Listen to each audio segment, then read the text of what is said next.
So we're on to something which next topic, bit of fun. Didn't realize this would ever happen, but hey, look, this is. I'm not gonna sing his praises all the time. I'm not one of these people that thinks, he's a bastion of free speech. But Elon Musk has confirmed that cis and cisgender are slurs on the platform Twitter. Did you ever think you'd see the day? No, I mean, we say that the pendulum swings. It is swinging. Well, interesting. It's also in regard to, and let me just add a little bit of my thought real quickly. It's also in regard to it being used repeatedly and in a harassing manner. I mean, you can use a lot of words in that manner that you know can create problems. I mean, you know, I understand what he's saying there, because he does kind of frame it completely. He doesn't just say this word is. He says the word is a slur. He didn't ban the word. He said if you do this repeatedly and in a harassing way, you know, you're going to get a vacation. That's kind of what he's. So, well, it's contextual, isn't it? Yeah, like indeed. Just like any word should be. Any word usage should be contextual. You know, this word is a slur under these sort of, you know, pretenses, effectively. But it's just interesting. So here you alluded to it. He sort of outlined it all. So basically, what happened was,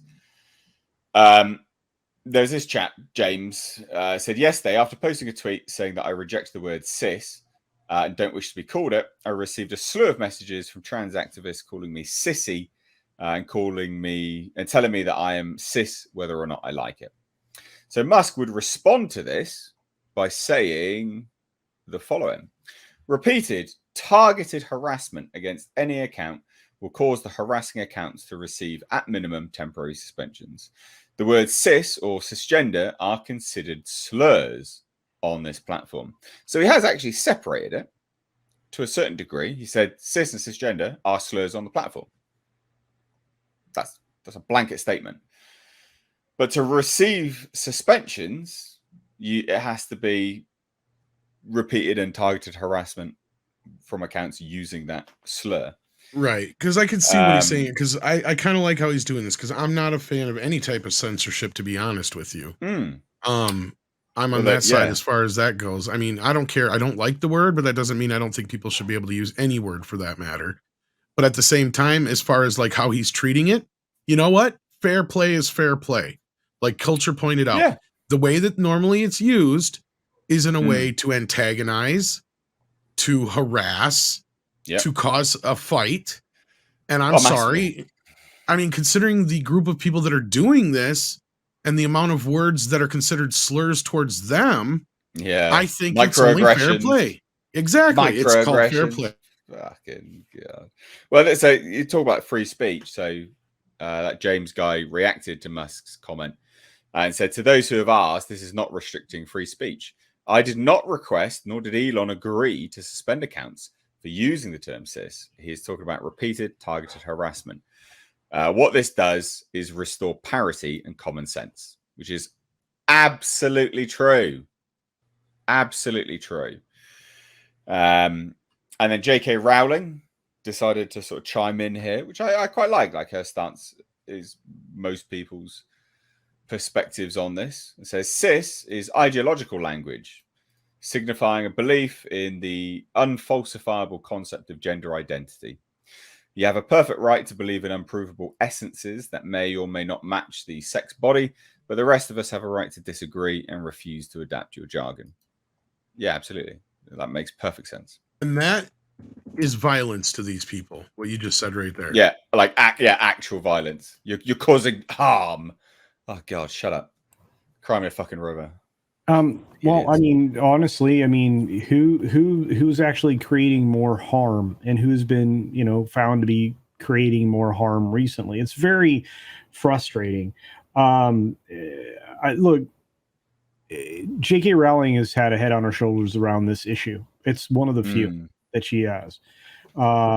You know, but look, I don't particularly care to be called names. I do my level best not to call people a lot of names.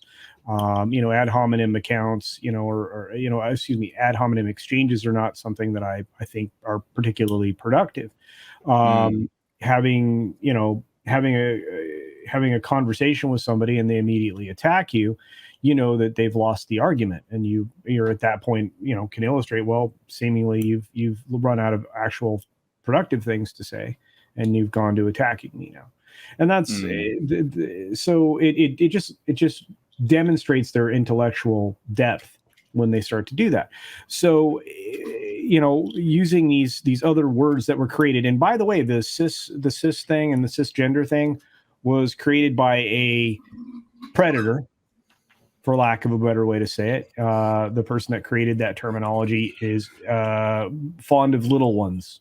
Let me just be in those terms. I have to be careful on your show, but I like kittens. Oh, you mean like, never mind. Yeah. And no, but so the origin of that word comes from somebody who was very deeply disturbed to begin with. Yeah. So, there's a lot of negative connotations to come with the word automatically, even absent that. Like I said, if you're going to come after somebody using that word and you're trying to demean them, use it in a negative way or something, and you do it repeatedly, then we have a problem. Because the level of, like I said, I mean, I only go after somebody once usually, unless they want to engage. And again, I don't lean towards name calling. Now, if you're a celebrity or you do something that's boneheaded, I probably will describe your action as boneheaded. But I'm not calling you a bonehead. No, well, and that's just it, Culture. You're bringing up the main point right there. Yeah. That's why what I just said with the whole thing that Rowling said, they're trying to categorize that as violence. Just like certain phrases, if we were to say them right now, would be constituted as technically violence, right? Now, I don't want to get too deep in the weeds on this, but that's the same thing as you're explaining there. It's this quick jump from, I have no argument, so either I come back at you with a bunch of name calling, which is funny because most of the people that are trying to debate would never call anybody who's any of these, various sexual orientations, any of the words, at least not in a derogatory way that they think that we would, but yet they're using these other terms in derogatory ways. So it's their own fault. It's their own fault for doing this. You may have created that word and that terminology, but now you have made it mean something that's negative, and it's your own fault. So guess what? We're taking it back, I guess. And I applaud Elon for the way he's doing it. I'm not a fan of any kind of this kind of thing, but you know what? Fair play's fair play. And again, it's just like, if you're going to sit here and try and say that words are violence, and even a term is violence, that to me is no different than you have no argument. You're just trying to, deflate mine and or, deflect from my argument, basically, by trying to say that whatever thing I said was a horrible thing to say. It's like, no, instead of asking why I said that thing, you're just trying to say it's horrible at the end of the day. Also, who cares whether it's horrible or not? They just fucking grow a spine. Right. Exactly. Who gives a shit? Yeah, this whole people growing a backbone business. I'll tell you what. To grow a backbone. Yeah, I've known a lot of gay men and lesbians in my life, and some of them had bigger fucking balls than most men I know. And this new crop of them, I'm like, what is wrong with them? Oh, man, they have no backbone at all. You're right.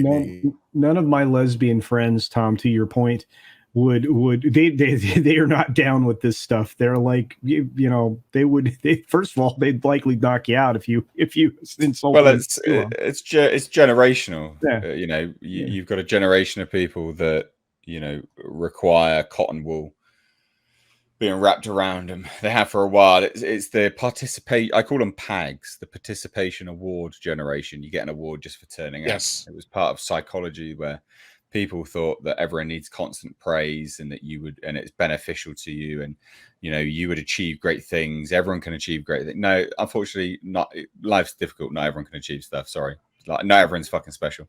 Well, that chronic validation, leads to elevated levels of narcissism, which is why we have so much mental illness right now. I mean, that is literally what's happened.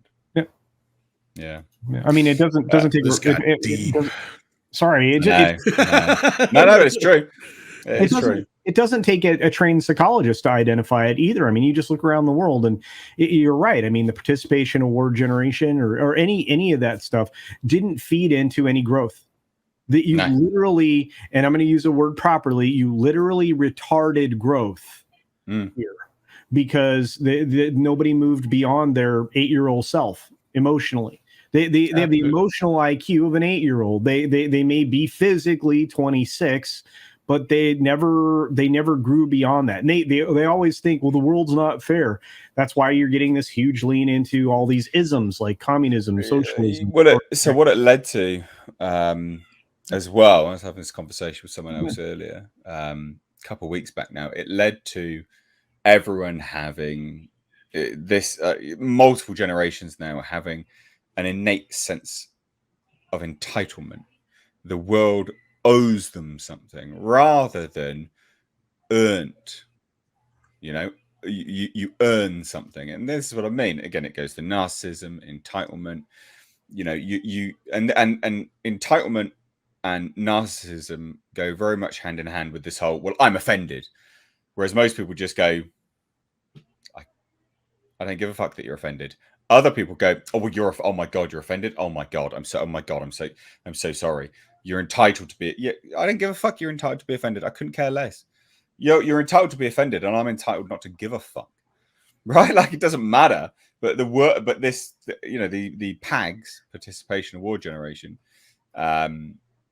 now it is quite literally, I am owed this. I'm entitled to this. It's like, you're not. You're entitled to nothing. You're literally entitled to nothing at all.